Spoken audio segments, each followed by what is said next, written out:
I was sitting across from my husband at what was supposed to be the most romantic dinner of our marriage when everything I thought I knew about my life shattered in less than 60 seconds. My name is Amanda. I'm 28 years old, and I almost didn't make it to 29 because I ignored every red flag that had been waving in front of my face for the past 6 months. Let me take you back to the beginning so you understand how I ended up in that restaurant bathroom, climbing through a window while my hands shook so badly I could barely grip the frame. It started like so many modern love stories do, with a swipe right on a dating app. His name was Marcus, 35, with dark hair that fell perfectly across his forehead and a smile that made my stomach flip. His profile said he worked in finance, loved hiking, and was looking for something real. After 3 years of disappointing dates and ghosting, I was ready to believe in something real too. Our first date was at a coffee shop in downtown Seattle, right near Pike Place Market. It was October, and the autumn rain created this cozy atmosphere that made everything feel like a movie scene. Marcus showed up 15 minutes early, which immediately impressed me because punctuality had become such a rare quality in the dating world. He stood when I approached the table, pulled out my chair, and had already ordered my favorite drink, a vanilla latte with oat milk, because he'd actually read my profile where I mentioned it. These small gestures made me feel seen in a way I hadn't experienced in years. We talked for 4 hours that first day. He told me about growing up in Portland, about his mother who taught him to cook, about his dreams of starting his own investment firm. He asked questions about my work as a graphic designer, about my family back in California, about the volunteer work I did at the animal shelter. He remembered every detail I shared, bringing them up in later conversations in ways that made me feel truly heard. If you're enjoying this story and can relate to those early dating butterflies, please take a second to hit that subscribe button. We're working our way to 1,000 subscribers, and every single one of you makes this channel possible. The first 3 months were perfect. Marcus was attentive without being smothering, romantic without being over the top, supportive of my career goals while sharing his own ambitions. We fell into an easy rhythm of seeing each other 3 or 4 times a week, exploring Seattle's neighborhoods, trying new restaurants, taking weekend trips to the San Juan Islands and Mount Rainier. My friends loved him. My parents, who I video called with him a few times, thought he was charming and stable.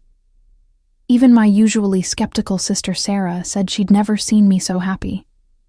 Looking back now, I can see the moments where things didn't quite add up. But at the time I explained them away because I wanted so badly for this to be my happy ending. There were the phone calls he'd step away to take, always explaining them as work emergencies, even though they happened at odd hours. There was the fact that he never invited me to his apartment, always suggesting we stay at mine because it was closer to the restaurants and activities we enjoyed. He said his place was under renovation, that it was a mess, that he'd have me over once the work was done. I believed him because why wouldn't I? Then there were the weekends he'd be unavailable, usually once a month for 3 or 4 days.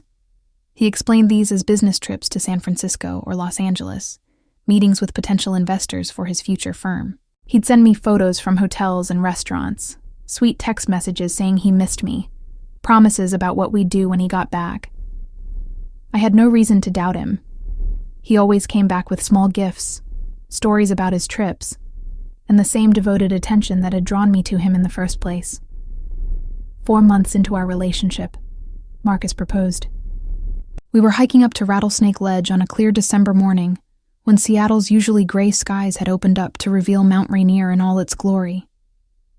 At the viewpoint, with the Cascade Mountains spread out before us, and the Alpine Lake glittering below, he got down on one knee and asked me to marry him. The ring was beautiful, a simple platinum band with a round diamond that caught the winter sunlight. I said yes without hesitation, crying happy tears while other hikers applauded and took photos for us. We decided on a quick engagement, planning the wedding for March, just 3 months away. Marcus explained that waiting longer didn't make sense when we both knew what we wanted. He was eager to start our life together, to combine our finances, to buy a house, to build the future we'd spent hours discussing during late-night conversations. His enthusiasm was contagious, and I found myself caught up in the whirlwind of wedding planning, choosing flowers and venues and invitations while working full-time and maintaining my freelance design clients.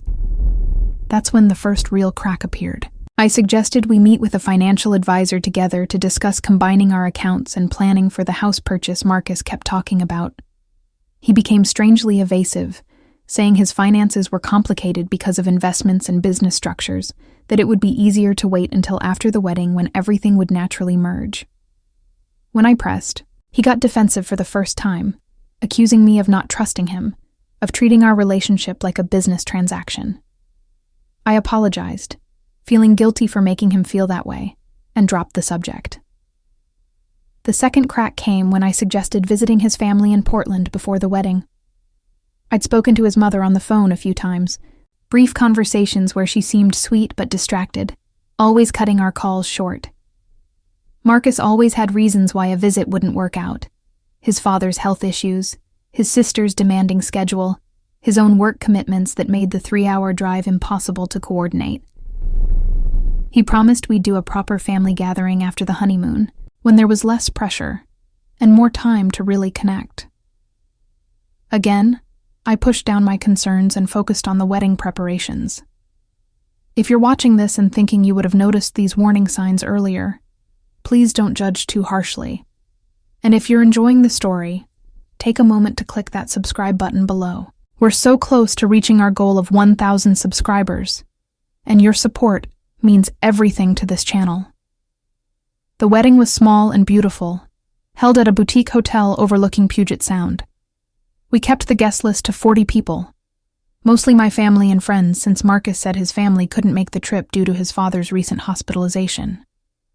I felt sad that his people weren't there to celebrate with us, but Marcus assured me they sent their love and would meet me soon. My father walked me down the aisle while Seattle's rare spring sunshine poured through the windows. Marcus cried when he saw me in my dress, a simple silk gown I'd found at a vintage shop. We exchanged vows we'd written ourselves, promising honesty, loyalty, and unwavering support through whatever life brought us. The honeymoon was supposed to be 2 weeks in Italy, but Marcus said there was a last-minute investor meeting he couldn't reschedule, so we shortened it to a long weekend in Victoria, British Columbia. I was disappointed but tried not to show it, reminding myself that marriage meant compromise and understanding your partner's career demands. We stayed at a beautiful inn, explored the Butchart Gardens, had high tea at the Empress Hotel, and took sunset walks along the harbor. Marcus was attentive and loving, taking hundreds of photos of us, planning romantic surprises, making me feel like the center of his universe. We returned to Seattle as husband and wife, moving into my apartment since Marcus's place was still supposedly being renovated. He contributed to rent and groceries, though I noticed his contributions were somewhat irregular and often came with explanations about timing of payments from clients or transfers between accounts. I worked hard to be understanding, to not be the nagging wife who questioned every financial detail, to trust that we were building something together even if the practical aspects were still getting sorted out. That's when the strange phone calls intensified. Marcus would receive calls at all hours, always stepping into the bedroom or bathroom to take them, his voice dropping to an urgent whisper. When I asked about them, he'd dismiss my concerns, saying it was work stress, difficult clients, the normal pressures of building a business. But I started noticing other things too. He'd close his laptop quickly when I walked into the room. He'd change his phone screen when I came near. He'd check his messages compulsively, his face tightening with what looked like worry or fear. 2 months after our wedding, Marcus told me he needed to take another business trip, this time for almost a week. He said it was to finalize a major investment deal that would set us up financially, that this was the last big push before things settled down and we could focus on buying our house and maybe starting a family. He left on a Monday morning, kissing me goodbye and promising to call every night. The first 2 nights he did call, brief conversations where he sounded distracted and tired. The third night, he sent a text saying he was in back-to-back meetings and would call tomorrow. That text never sat right with me. In 5 months of knowing Marcus, he'd never been too busy to at least say goodnight, even if it was just a quick call. Something in my gut twisted. That intuition we all have but often ignore, because acknowledging it means facing truths we're not ready for. I tried calling him several times that evening, but every call went straight to voicemail. I told myself he was probably just in an area with bad reception, or his phone had died, or the meetings really were that intense. But I couldn't sleep that night. I lay in our bed, staring at the ceiling, feeling that something fundamental had shifted, even though I couldn't name what it was. At 2 a.m, I did something I'd never done before. I opened Marcus's laptop. I knew his password because he'd typed it in front of me dozens of times, never trying to hide it, which I'd always taken as a sign of trust and transparency in our relationship. What I found made my blood run cold. His email was open, and the most recent message was from someone named Jennifer. The subject line read, "This weekend with the kids." I clicked on it with shaking hands, my heart pounding so hard I could hear it in my ears. The email thread went back months. Casual family correspondence about soccer practices and school events, and whose turn it was to host Sunday dinner. There were references to their daughter's upcoming birthday party and their son's science fair project. Jennifer signed her emails, "Love always, Jen," and Marcus signed his "Love you, M."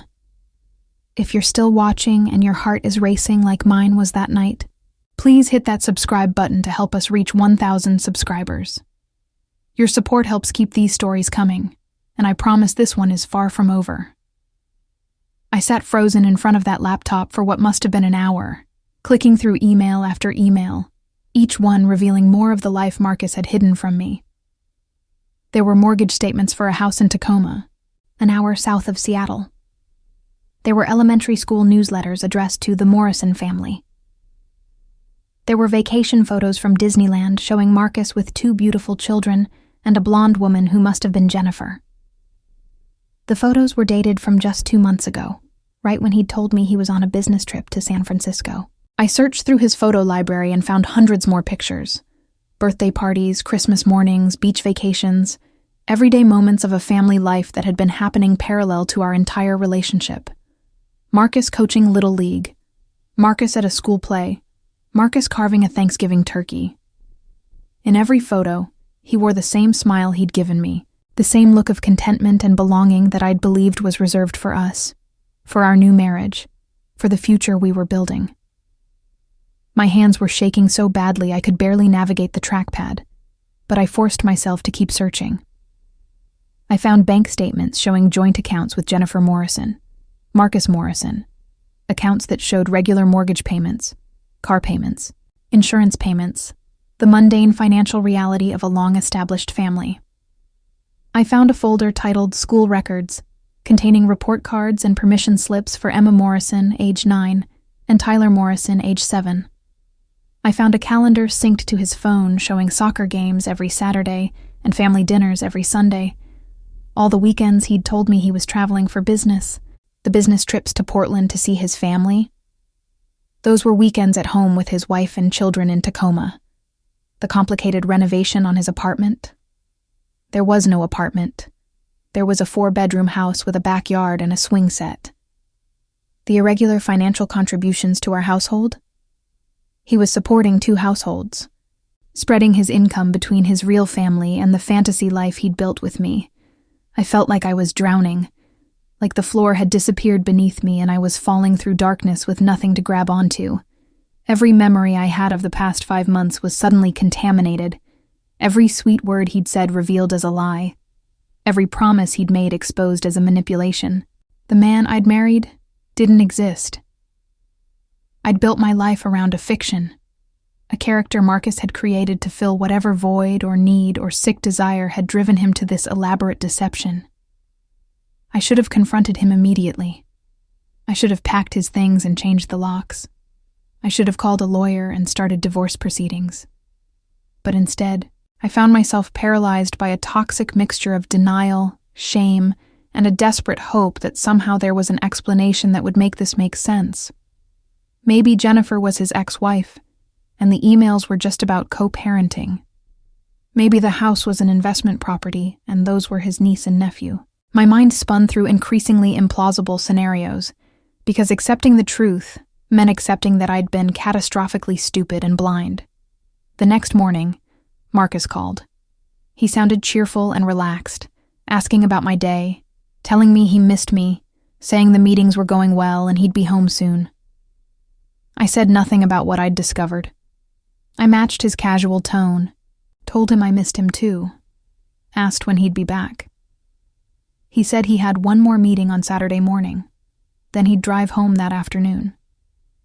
He suggested we go out for a nice dinner Saturday night to celebrate his successful trip, somewhere romantic to reconnect after the time apart. I agreed to the dinner, my voice sounding strange and hollow in my own ears. After we hung up, I sat on the couch for hours, staring at nothing, trying to process the magnitude of what I'd learned. Part of me wanted to believe I was overreacting, that there was a rational explanation I hadn't considered. But I couldn't explain away those family photos, those school records, that mortgage statement. Marcus wasn't just a cheater. He was living a double life so complete and calculated that it required constant, deliberate deception at every level. Please take a moment to subscribe to this channel if you're invested in how this unfolds. We're working toward our goal of 1,000 subscribers, and each one of you helps make this content possible. Click that red subscribe button and join this community. I spent Friday in a daze, going through the motions of my workday while my mind churned through my options. I could confront him at dinner and demand answers. I could pack my things and disappear before he got home. I could show up at the house in Tacoma and introduce myself to Jennifer. I could call the police, though I wasn't sure what crime he'd actually committed beyond breaking my heart and my trust. Bigamy was illegal, but we'd been married for such a short time. I didn't know if that applied, or if I'd need proof beyond what I'd found on his laptop. By Saturday evening, I still hadn't decided what to do. I got dressed for dinner in a black dress that Marcus had always said he loved, applied makeup with shaking hands, and tried to prepare myself for whatever confrontation was coming. Marcus arrived home at 5, full of energy and excitement about his successful trip. He showered and changed, then drove us to an upscale Italian restaurant in Belltown, a neighborhood of Seattle known for its trendy dining scene and waterfront views. The restaurant was beautiful, with exposed brick walls, soft lighting, and white tablecloths. The host seated us at a corner table with a view of Elliott Bay and the ferries crossing the darkening water. Marcus ordered a bottle of wine and reached across the table to take my hand, telling me how much he'd missed me, how happy he was to be building this life with me. I felt sick listening to him, knowing what I knew, watching him lie so smoothly and completely. We'd just received our appetizers when Marcus's phone rang. He glanced at the screen, and his face changed, that flash of worry I'd seen so many times but never understood. He excused himself, saying it was an important client, and stepped outside to take the call. I watched him through the window, pacing on the sidewalk, his free hand gesturing emphatically as he spoke. He looked stressed, almost panicked, nothing like the relaxed man who'd been holding my hand moments before. That's when the woman appeared at my table. She was in her 60s, elegantly dressed in a navy blazer and pearls, with silver hair cut in a sleek bob. She leaned down close to me and pressed something into my hand under the table. When I looked down, I saw it was $200 in cash, folded bills that felt impossibly heavy in my palm. She spoke quietly but urgently, her eyes darting toward the window where Marcus was still on his phone. "Sweetheart, I don't know your situation, but I'm a retired social worker and I've learned to recognize certain patterns. That man you're with, I've watched him during your dinner. The way he monitors your phone, how he positions himself to control your exit from the table, the fake warmth that doesn't reach his eyes. I might be completely wrong, and if I am, I apologize for overstepping. But if I'm right, I want you to have options." My heart was pounding so hard I thought it might break through my chest. I started to say something, to explain that he was just taking a work call, that everything was fine. But the words died in my throat. Because nothing was fine. Nothing had been fine for months. I'd just been too desperate for happy ending to see it. The woman continued, her voice low and urgent. There's a bathroom down that hallway to your left. It has a window that opens to the alley behind the restaurant. If you need to leave, use that cash for a taxi. Don't go back to wherever he knows you live, not tonight. Find somewhere safe, someone you trust. Call the police if you need to. This money is yours no matter what, no strings attached. But please, trust your instincts. If something feels wrong, it probably is. She squeezed my shoulder gently and walked away, returning to her own table where a distinguished-looking man waited for her. They didn't look at me again, giving me privacy to make whatever decision I needed to make. I sat frozen, the cash burning in my hand, my mind racing through everything that had happened, everything I'd learned, everything I'd been trying to rationalize away. If you're watching this and your heart is in your throat wondering what I did next, please hit that subscribe button. We're so close to 1,000 subscribers, and sharing this story with all of you makes me feel less alone in what happened. Your support means the world. Through the window, I could see Marcus still on his phone, but now he was facing away from the restaurant, his shoulders tense, his posture aggressive. He was arguing with someone. I could tell from his body language even though I couldn't hear his words. And suddenly, all the pieces clicked into place in a way that went beyond just discovering his secret family. I thought about Jennifer and those kids, about the life they thought they had with a husband and father who traveled for work. I thought about the desperate quality to some of those emails, Jennifer asking when he'd be home more consistently, mentioning that the kids missed him, noting that the marriage felt strained lately. She didn't know about me any more than I'd known about her. We were both victims of Marcus's elaborate fiction, both believing we had something real when we actually had fractions of a lie. But the woman's warning had added a new dimension to my fear. She'd recognized something in Marcus that went beyond simple infidelity. The way he monitored my phone, I realized he always wanted to see what I was looking at when we were together. Always had a reason to check my messages. The way he controlled my exit from the table. He always sat where he could see both me and the door, always suggested I take the interior seat. The fake warmth that didn't reach his eyes. How had I never noticed that before? Or had I noticed and convinced myself I was being paranoid and untrusting? I thought about his anger when I'd suggested meeting with a financial advisor, the flash of something dark and threatening before he'd shifted to playing the victim of my distrust. I thought about how quickly he'd pushed for marriage, not giving me time to really know him or meet his supposed family. I thought about how he'd isolated me geographically, always making excuses why we couldn't visit his life in Portland, always keeping me contained in Seattle where I had no connection to his real world. What if this went deeper than secret families and lies about business trips? What if the woman had seen something I'd been too close to recognize? What if I was in actual danger, sitting in this restaurant waiting for a man who'd proven himself capable of sustained, calculated deception to return from a phone call that had clearly upset him? I looked down at the cash in my hand, then at the hallway where the woman had said there was a bathroom with a window. I looked back at Marcus through the window, still arguing into his phone.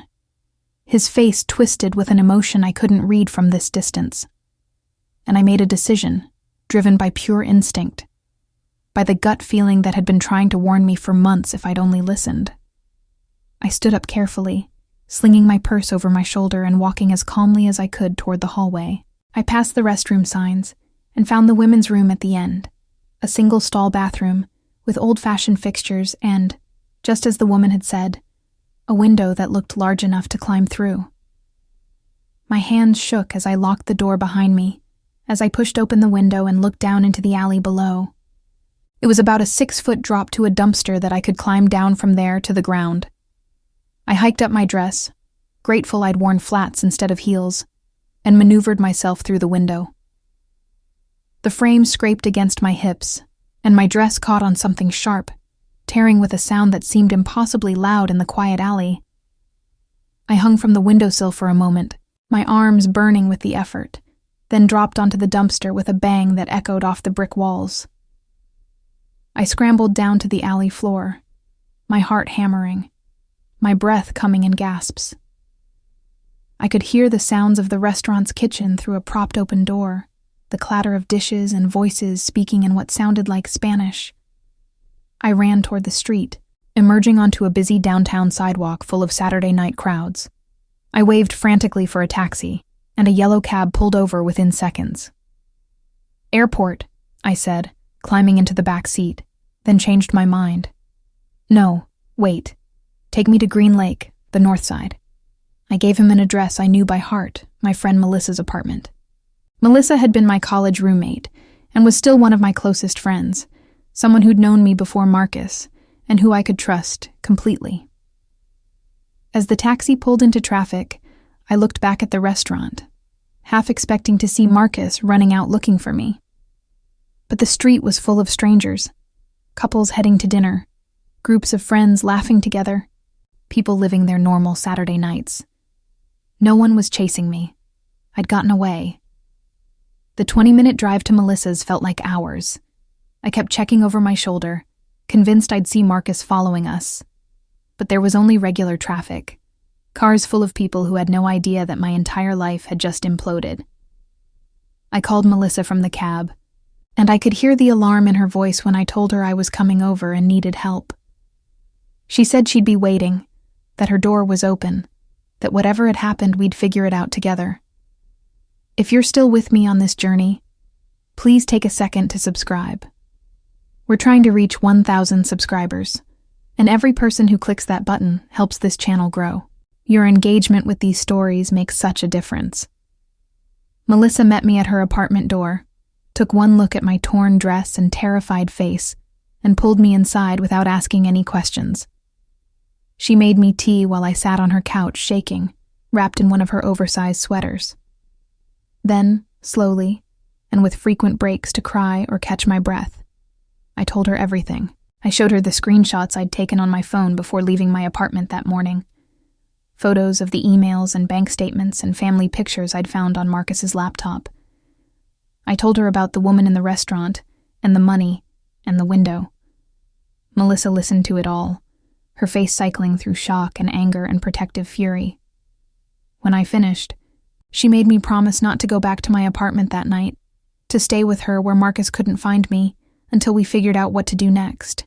She made up her guest bed and gave me pajamas and sat with me until I finally cried myself into an exhausted sleep somewhere around 3 a.m. I woke up Sunday morning to 17 missed calls and 34 text messages from Marcus. The messages started concerned and confused, asking where I'd gone and if I was okay. They progressed to worried, saying he'd checked with the restaurant staff and they said I'd never come back from the bathroom. By message 20, the tone had shifted to angry, accusing me of overreacting to something, though he didn't specify what. The final messages were almost threatening, saying we needed to talk immediately, that I was making a huge mistake, that I didn't understand the situation I was putting us both in. That last message made my blood run cold. What situation was he referring to? Was it just the exposure of his double life? Or was there something more I hadn't discovered yet? I showed the messages to Melissa, and she immediately said we needed to call the police. Even if Marcus hadn't technically committed a crime that they could arrest him for, having a record of his harassment, and my fear would be important if things escalated. The police officer who took my statement was a woman in her 40s named Detective Reyes. She listened to my story with a serious expression, asking clarifying questions and taking notes. She explained that bigamy laws in Washington state were complicated, that it would depend on whether Marcus had actually married both of us or if one of the marriages wasn't legally filed. She said the harassment via text messages could qualify for a protective order if I felt threatened.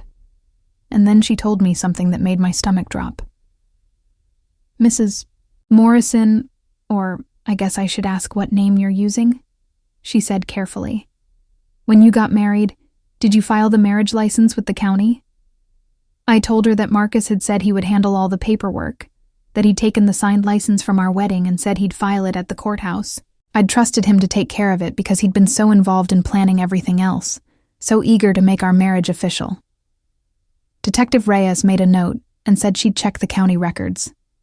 Something in her expression told me she already suspected what she'd find.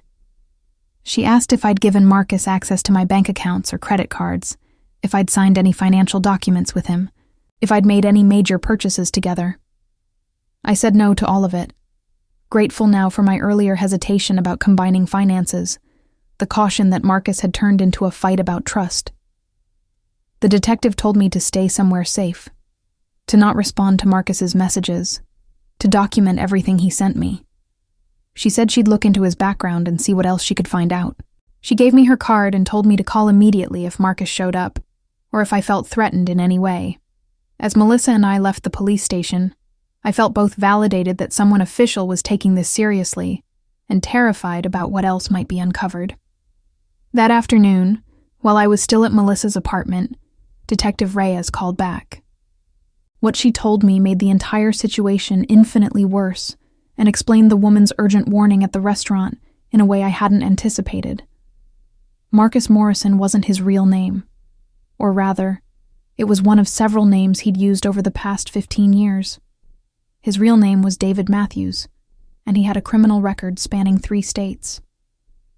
The record included charges for fraud, identity theft, and domestic violence.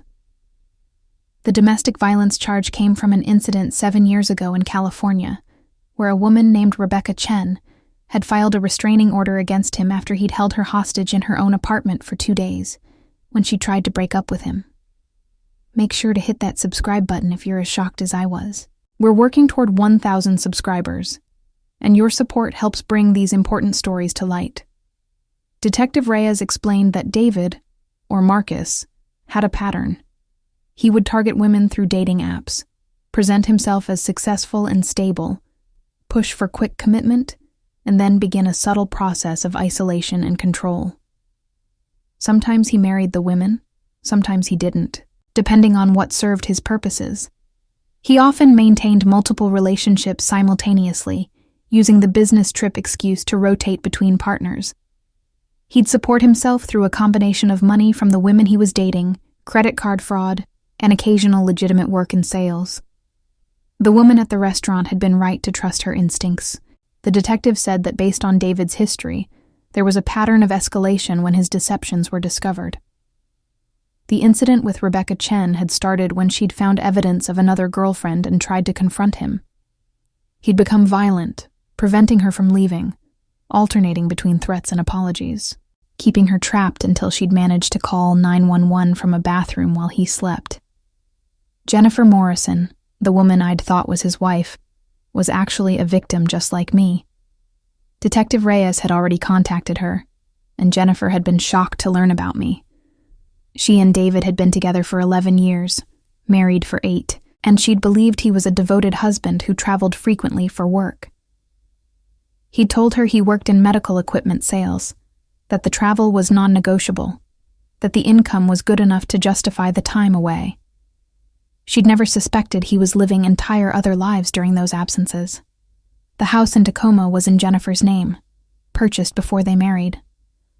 David had never contributed consistently to the mortgage, always having excuses about timing of commissions or clients who were late paying.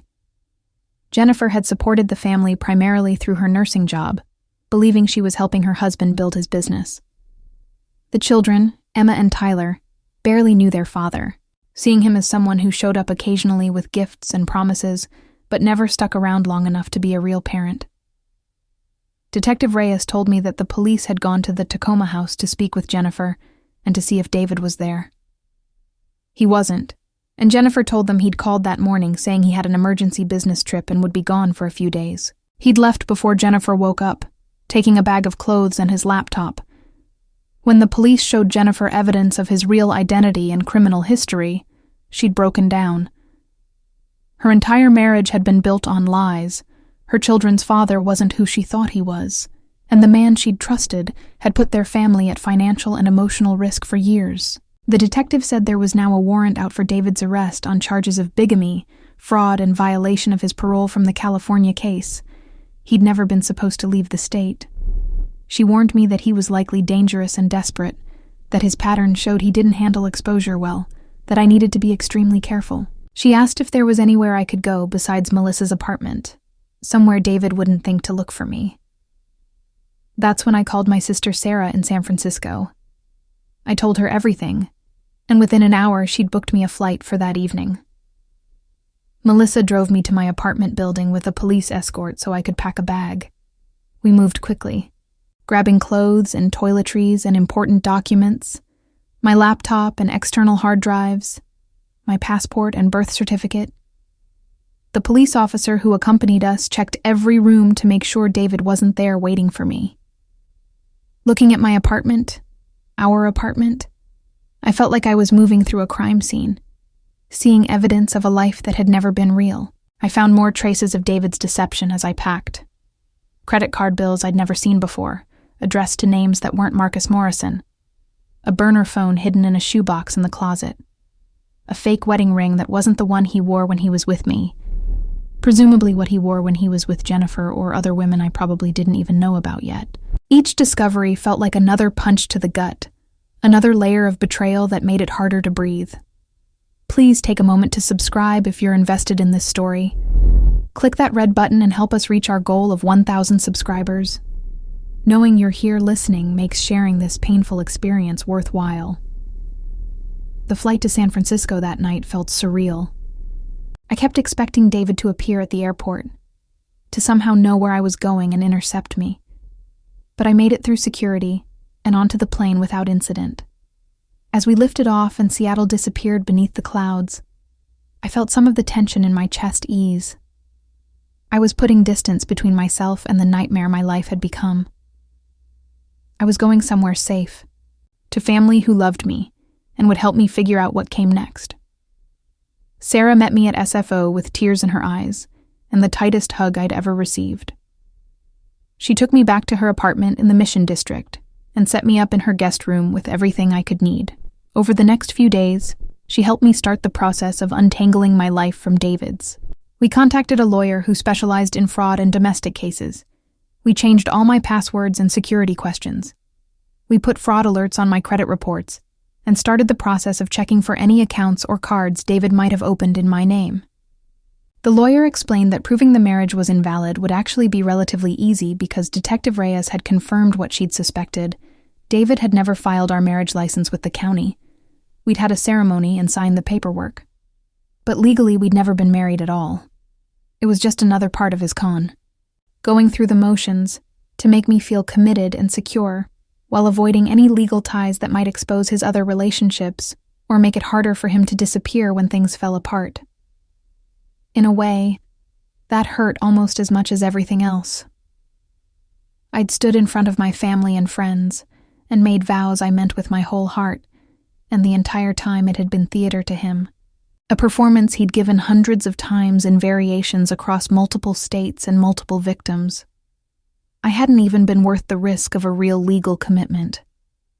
I'd been so easy to deceive, so eager to believe in our love story, that he hadn't needed to try very hard at all. Over the next 2 weeks, while I stayed with Sarah and tried to process what had happened, more of David's story came to light. Detective Reyes called regularly with updates. They'd identified at least 5 other women he'd been involved with over the past 3 years, all during the same time period he'd been with me and Jennifer. Some of the relationships had lasted months, others just weeks before the women got suspicious and ended things. One woman named Taylor had loaned him $15,000 for a supposed business investment that had disappeared into thin air. Another woman named Priya had discovered him using her credit cards and had pressed charges, but he'd fled the state before his court date. Jennifer was cooperating fully with the investigation, providing access to their shared computers and financial records. The police found evidence of systematic fraud going back years, fake invoices and forged documents, money laundering through shell companies, credit card information stolen from his various girlfriends and wives. David had built an entire criminal enterprise around his romantic cons, using his charm and the trust of vulnerable women to fund a lifestyle that appeared successful and stable, but was actually built on theft and deception. The FBI got involved because the crimes crossed state lines. They created a profile of David Matthews, Marcus Morrison / the several other names he'd used, and they began trying to track his movements. But David had gone underground after I ran from the restaurant. He'd cleared out the money from the account he'd shared with Jennifer, maxed out the credit cards in her name, and disappeared. His phone was off, his social media accounts deleted, his known associates claiming they hadn't heard from him. The agent assigned to the case, a woman named Agent Park, told me that men like David were often very good at vanishing and reinventing themselves. He'd probably already started building a new identity somewhere, finding new victims to support his lifestyle. She said the best thing I could do was try to move forward with my life while they continued the investigation. She assured me they were actively searching for him, and that charges would be filed the moment he surfaced. But moving forward felt impossible when I was constantly looking over my shoulder, jumping at every unexpected sound, convinced David was going to find me, despite being hundreds of miles away. Sarah insisted I see a therapist who specialized in trauma and abuse. I resisted at first, insisting I was fine, that I just needed time to process everything. But the nightmares started about a week after I arrived in San Francisco. Vivid dreams where David was chasing me through dark streets, or where I discovered even more horrible truths about who he really was. I'd wake up gasping, my heart racing, sometimes unable to convince myself I was actually safe. If you're still watching and can relate to any part of this experience, please subscribe to the channel. We're working toward 1,000 subscribers, and sharing these stories helps break the isolation that comes with surviving situations like this. Click that button and join our community. The therapist, Dr. Chen, helped me understand that what I'd experienced wasn't just heartbreak from a failed relationship. It was a complex trauma involving sustained deception, betrayal, and the realization that someone I'd trusted completely had been systematically manipulating me for months. She explained that victims of romantic con artists often struggle with intense shame and self-blame, feeling stupid for not seeing the signs, for falling for the lies, for being so easily fooled. But Dr. Chen emphasized that people like David were experts at manipulation. They studied human psychology and emotions. They knew exactly what to say and do to create trust and attachment. They were skilled at reading their victims and adapting their approach to exploit specific vulnerabilities. I wasn't stupid for falling for his act. I was human. I'd wanted love and connection. I'd been open and trusting, and he'd weaponized those normal, healthy desires against me. The therapy helped, slowly. I started to separate what had happened to me from my sense of self-worth. I began to rebuild my confidence and trust in my own judgment. I reconnected with the parts of myself I'd lost during the relationship with David, the independence and strength and clarity I'd had before I'd met him. It was hard work, often painful, forcing myself to examine how I'd ignored red flags and explaining away concerns. But it was also healing, giving me tools to process the trauma and move forward. 2 months after I fled Seattle, Agent Park called with news. They'd found David, or rather he'd been arrested during a traffic stop in Arizona under yet another fake name. A routine license plate check had revealed the car was registered to a woman in Phoenix who'd reported it stolen 3 weeks earlier. When the police searched the vehicle, they found multiple fake IDs, credit cards in various names, and a laptop containing evidence of ongoing fraud schemes. David had tried to run when they'd attempted to arrest him, leading to additional charges. He was now in custody awaiting extradition to Washington State to face charges there, then to California for parole violations, then to Arizona for the car theft and attempted evasion. Agent Park said it was likely he'd spend significant time in prison given the extent and pattern of his crimes across multiple jurisdictions. She said I'd probably need to testify at some point to provide evidence for the fraud and bigamy charges, but that was months away, and I'd have support throughout the process. I felt a complicated mix of emotions when I heard David had been caught, relief that he couldn't hurt anyone else, couldn't start this cycle again with another unsuspecting victim. Anger at the years of his life he'd spent destroying other people's lives for his own benefit. Sadness for Jennifer and her children, for all the women he'd conned and betrayed. And underneath it all, a strange grief for the man I'd thought Marcus was. the relationship I'd believed we had, the future I'd imagined that had never been real. Jennifer reached out to me through Detective Reyes, asking if I'd be willing to talk. I was hesitant at first, feeling oddly awkward about connecting with the woman whose husband I'd unknowingly married. But when we finally spoke on the phone, I realized we had more in common than just David's lies. We were both trying to rebuild our lives from the rubble of his deception. We were both struggling with trust issues and shame and anger. We were both working to understand how we'd missed the signs, how we'd been so thoroughly fooled. Jennifer told me she'd filed for divorce immediately after learning the truth about David. She'd gotten a restraining order on behalf of herself and her children. She was working with a financial advisor to clean up the damage he'd done to her credit and finances. She'd started therapy and had enrolled the kids in counseling too, worried about the long-term impact of learning their father was essentially a stranger, a criminal who'd never really loved them at all. We talked several more times over the following weeks, and eventually we both reached out to some of the other women who'd been involved with David. We formed an unlikely support group, 5 women ranging in age from 24 to 41, all of whom had fallen for different versions of the same man. We shared our stories, compared notes on the techniques he'd used, and helped each other work through the healing process. There was something powerful about being with people who truly understood what I'd been through, who didn't judge or ask why I hadn't seen through him sooner.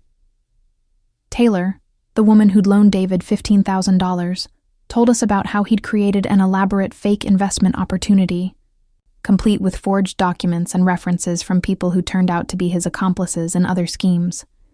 Priya described how he'd slowly escalated his access to her finances, starting with small favors and building to outright theft over 6 months. Each story had variations but the same core elements: love bombing, isolation, calculated vulnerability to build false intimacy, and systematic exploitation.